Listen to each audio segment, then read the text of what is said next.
अस्सलाम वालेकुम viewers, welcome back to my YouTube channel. Viewers, आज की वीडियो में हम लोग देखेंगे कि हम लोग सी लैंग्वेज के अंदर किसी भी नंबर का जो टेबल है वो किस तरीके से क्रिएट कर सकते हैं यूजिंग फॉर लूप।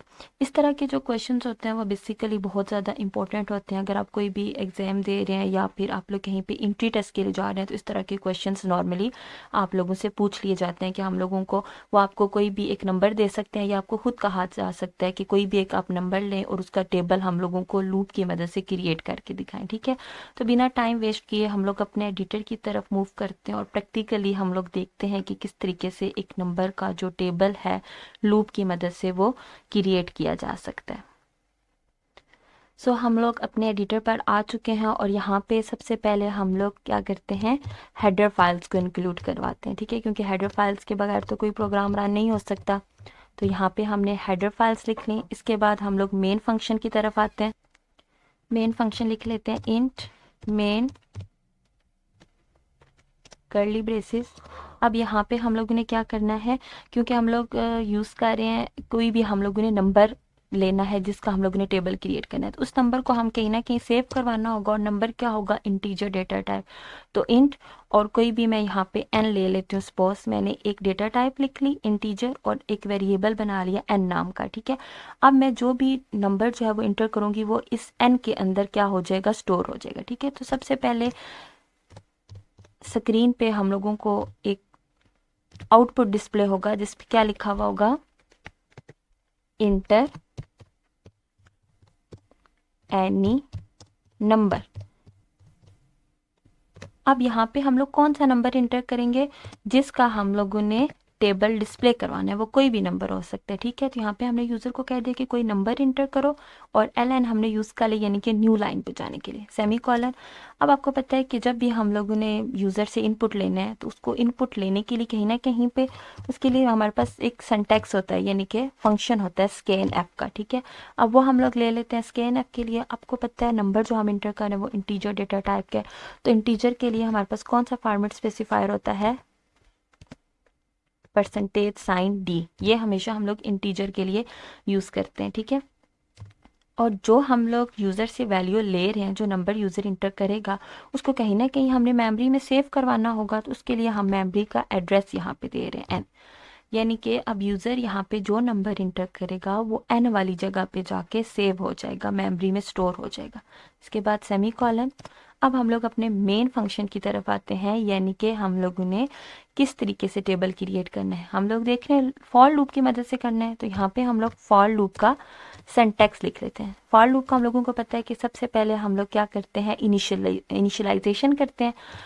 तो इंटीजर, आप यहाँ पे मैंने आई लिया, आप कोई भी वेरिएबल ले सकते हैं, आई जे जेड कुछ भी। ठीक है, तो इंटीजर आई इसको मैंने इक्वल करवा दिया वन के। वन के क्यों इक्वल करवाया है, क्योंकि टेब यहाँ पे हम जीरो के इक्वल भी करवा सकते थे, लेकिन नहीं, कोई भी जो टेबल है वो हमेशा वन से स्टार्ट होता है ना। यानी कि अगर हम टू का टेबल ले रहे हैं तो टू वंस आर टू, यानी कि वन से स्टार्ट हो रहा है, तो आई की वैल्यू वन कर दी।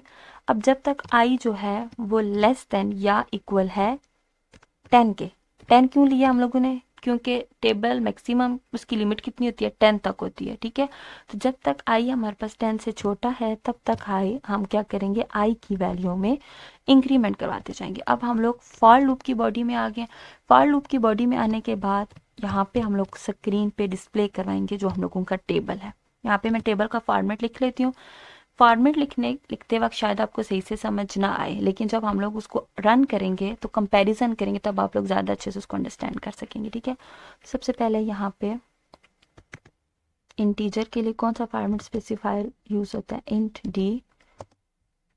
टेबल जब हम लोग लिख रहे होते हैं पहले हमारे पास जिस नंबर का वैल्यू टेबल है वो नंबर आता है, फिर दरमियान में मल्टीप्लाई का साइन आता है, फिर क्या होता है, वन टू थ्री, जितनी बार हम टेबल लेके जा रहे हैं वो वाली वैल्यू होती है, वो भी इंटीजर होती है, इस वजह से परसेंटेज साइन डी कर लिए।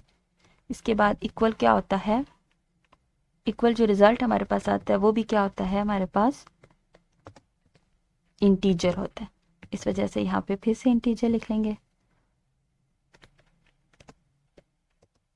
न्यू लाइन की तरफ जाएंगे, यहाँ पे हम इसको क्लोज करें।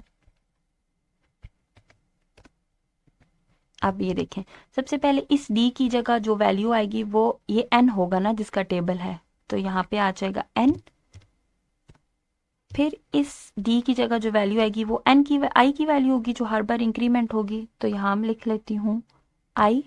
इसके बाद इस इंटीजर इस d की जगह जो वैल्यू आएगी वो इन दोनों का मल्टीप्लिकेशन होगा, यानी कि n मल्टीप्लाई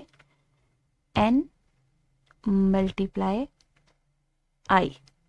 इसके बाद ये हम लोगों का जो टेबल का फॉर्मेट है वो कंप्लीट हो चुका है। अब हम लोग लूप से बाहर आएंगे और यहाँ पे करवा देते हैं रिटर्न 0। अब हम इसको कंपाइल एंड एग्जीक्यूट करते हैं और देखते हैं इसमें कोई एरर तो नहीं है।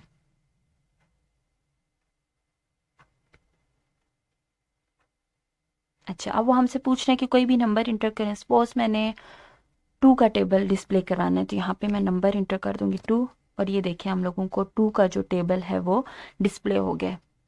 देखिए कोई इसमें एरर नहीं है, बिल्कुल जिस तरीके से सिंपल हम लोगों ने क्या किया है, हमने हर बार सिर्फ एक नंबर इंटर करना है और कंप्यूटर खुद ब खुद हम लोगों को क्या करेगा, उसका टेबल डिस्प्ले करवा देगा। अगर यहाँ पे मैं नंबर चेंज कर दूँ, यानी कि 2 की जगह मैं चाहती हूँ मुझे किसका टेबल डिस्प्ले हो, 6 का हो, मैंने नंबर इंटर कर दिया 6, इंटर प्रेस किया और ये देखें 6 का टेबल एज इट इज़ हम लोगों को डिस्प्ले हो रहा है। अब अगर हम लोग देखें कि किस तरीके से इसकी वर्किंग हो रही है, सबसे पहले हम लोगों को बोला गया कि एक नंबर इंटर करें, नंबर हमने इंटर कर दिया n की जगह। फिर हमारे पास कंडीशन है, सबसे पहले i जो है वो 1 है, i 1 है, कंडीशन ट्रू है, i 10 से छोटा है, लूप के फर्स्ट टाइम इंक्रीमेंट नहीं होगा, लूप के अंदर आएगा। इस d की जगह n की वैल्यू आ जाएगी, n क्या है 6, इस d की जगह आ जाएगी i की वैल्यू, i क्या था 1, और इक्वल क्या आ जाएगा n मल्टीप्लाई i, यानी कि 6 मल्टीप्लाई 1 तो 6। दोबारा लूप चलेगा, i की वैल्यू इंक्रीमेंट होकर 2 हो जाएगी। अब देखें 2 जो है वो 10 से छोटा है, कंडीशन ट्रू हो रही है, दोबारा से लूप के अंदर आएगा। इस d की जगह n की वैल्यू तो हमने नहीं ना चेंज की, तो n की जगह 6 ही आएगा। i की वैल्यू क्या होगी थी 2, i की जगह क्या आ जाएगा 2, और यहाँ पे i मल्टीप्लाई n, यानी कि n 6 मल्टीप्लाई i क्या है 2, तो 6 मल्टीप्लाई 2 12। इसी तरीके से हर बार लूप चलेगा जब तक कंडीशन फॉल्स नहीं होती और हम लोगों को फाइनल जो स्क्रीन पे ये आउटपुट आ जाएगा। ठीक है, तो होप सो आप लोगों को आज का लेक्चर समझ आ गया होगा।